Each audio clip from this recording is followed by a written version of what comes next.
नमस्कार दोस्तों, study for all agriculture competitive exam में आपका स्वागत है। आज इस वीडियो में हम agro climatic zone in UP की बात करेंगे। ऑलरेडी इस चैनल पे agro climatic zone in India and agro ecological zone जो इंडिया में पाए जाते हैं उनके बारे में काफ़ी हमने अच्छे से डिस्कस कर रखा है। वो वीडियो आपको चैनल पे मिल जाएगा। देखिए, यूपी के जो कॉम्पिटिटिव एग्जाम होते हैं उसमें हमारा agro climatic zone in UP, एक तो एमसीक्यूज बेस में पूछा जाता है कितने पाए जाते हैं, 8, 9, 10, 11 इस तरीके से ऑप्शन दिए जा सकते हैं। तो agro climatic zone in UP अगर हम बात करें तो वो 9 होते हैं। लेकिन 2019 यूपी पीसीएस का जो मेन का एग्ज़ाम हुआ है उसमें अगर हम एग्रीकल्चर ऑप्शनल से जो स्टूडेंट देते हैं उसमें एक तरीके से कह सकते हैं कि 30 नंबर का जो क्वेश्चन था, 2 क्वेश्चन थे इससे रिलेटेड, और 30 नंबर 200 में 30 number direct agro climatic zone और उससे रिलेटेड थे। तो हम इस वीडियो में उन्हीं के बारे में देखेंगे। जैसे हमारा इंडियन इकोलॉजिकल या एग्रो कहेंगे क्लाइमेटिक जोन होता है, उसको हम सॉइल टाइप के आधार पर रेनफॉल, टेम्परेचर और कह सकते हैं ह्यूमन रिसोर्सेज, अदर जो फैक्टर होते हैं उनको देखते हुए क्लासीफाई करते हैं। उसी तरीके से ये जो उत्तर प्रदेश का कृषि जलवायु क्षेत्र है उसको मृदा के प्रकार कह सकते हैं, वहाँ पर जो तापमान है, वर्षा की मात्रा और कह सकते हैं कि जो जल की उपलब्धता, इन सभी जो अन्य जो कार्य एक तरीके से कारक हो सकते हैं, इन सभी कारकों के आधार पे इनको 9 भागों में विभाजित किया गया है। जिसमें सबसे पहला जो हमारा हो जाएगा वो भावर एंड तराई रीजन। ये देखेंगे, अगर देखिए बड़ा अच्छा ये कृषि विभाग उत्तर प्रदेश का बुकलेट, कोई भी बुक तो वो मिल जाएगा, तो उसमें ये रहता है। तो वहाँ से देखिए ये क्लियर कट आपको देखने को मिलेगा। ये हमारा हो जाता है एक तरीके से, अगर देखें तो कहेंगे भावर एंड तराई क्षेत्र। ये आपका एक तरीके से रामपुर, सहारनपुर एंड श्रावस्ती, ये श्रावस्ती एक तरीके से श्रावस्ती तक, तो ये हमारा बेल्ट जो पूरा का पूरा हो जाएगा वो भावर एंड तराई क्षेत्र हो जाता है। सहारनपुर, बरेली, पीलीभीत, लखीमपुर, बहराइच, श्रावस्ती तक। तो ये एक तरीके से अब जिसको लिखना था, अगर वो फिगर बना के इस तरीके से अच्छे से क्लासीफाई करके लिख दिया होगा तो 100% अच्छा नंबर मिलेगा और फिर फ्यूचर में कॉम्पिटिटिव एग्जाम में आ सकता है। तो इस दृष्टिकोण से ये महत्वपूर्ण हो जाता है।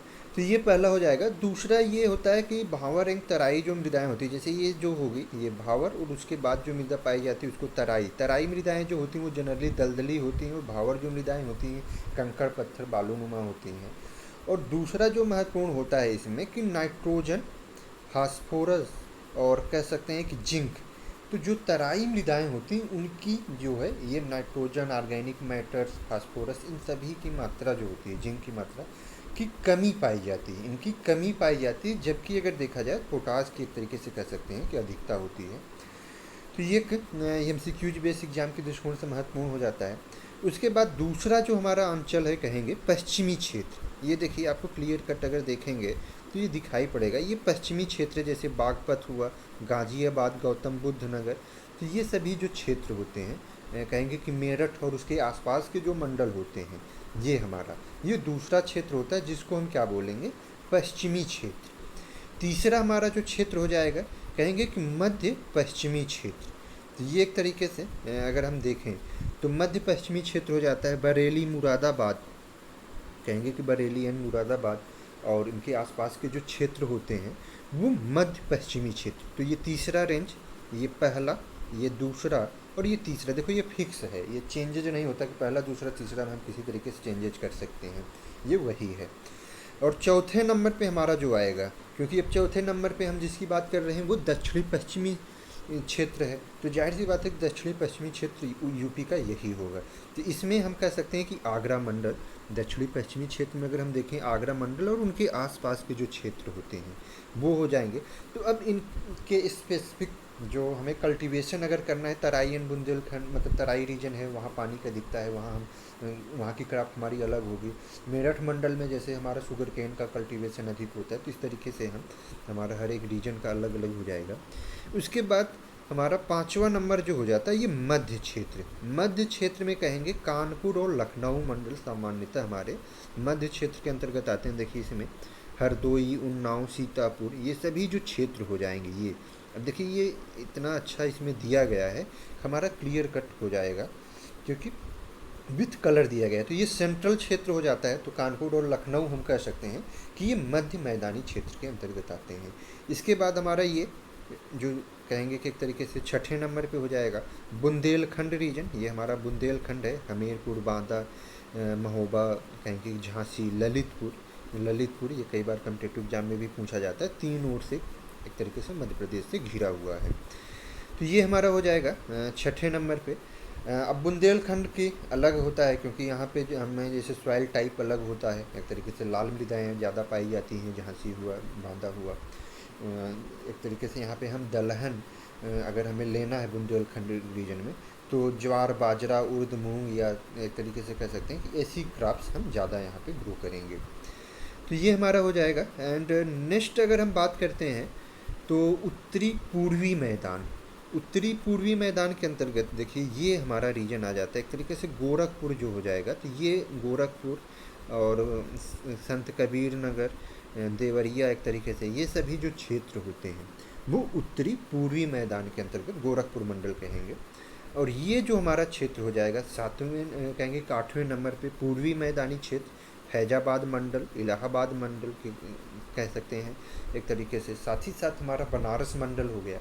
तो ये सभी इलाहाबाद, आजमगढ़ मंडल, बनारस मंडल, फैजाबाद मंडल, ये सभी जो मंडल हैं ये हमारे पूर्वी उत्तर प्रदेश के अंतर्गत अर्थात पूर्वी मैदानी क्षेत्र के अंतर्गत आते हैं। तो ये 8वां हो जाएगा। और 9वां जो हो जाता है वो हमारा हो जाएगा एक तरीके से विंध्य प्रदेश, मिर्ज़ापुर, सोनभद्र। और तो ये 9 जो हमारे agro climatic zone in UP हो गए। तो अब इनके बारे में जैसे आया था तो बड़े आसानी से ये फिगर, और उसके बाद अब हर एक का अपना अपना अलग है। जैसे तराई रीजन है तो यहाँ की मिट्टी अलग पाई जाती है, यहाँ जो कहेंगे कि रेनफॉल की सिचुएशन अलग है। तो इस तरीके से हम वहाँ अगर हमारा मध्य मैदानी क्षेत्र है, अगर हम देखें ये मध्य मैदानी क्षेत्र है, तो मध्य मैदानी क्षेत्र में धान, गेहूँ की अच्छी फसल होती है, मक्का, सरसों, ज्वार, इन सब की हम खेती कर सकते हैं। वर्मी कंपोस्ट, बागवानी की खेती अच्छी की जा सकती है। वहीं अगर हमारा पूर्वी मैदानी क्षेत्र है, जैसे ये पूर्वी मैदानी क्षेत्र है, तो यहाँ भी धान, गेहूँ, इन सभी की खेती अच्छी होती है। एंड पश्चिमी क्षेत्र है तो कह सकते हैं कि वहाँ एक तरीके से डेयरी, कृषि, बागवानी, मत्स्य, मशरूम, मधुमक्खी पालन, इन सभी को हम बढ़ावा देंगे। और इस तरीके से हमारा बुंदेलखंड रीजन है तो तिलहन, दलहन, इन सभी को।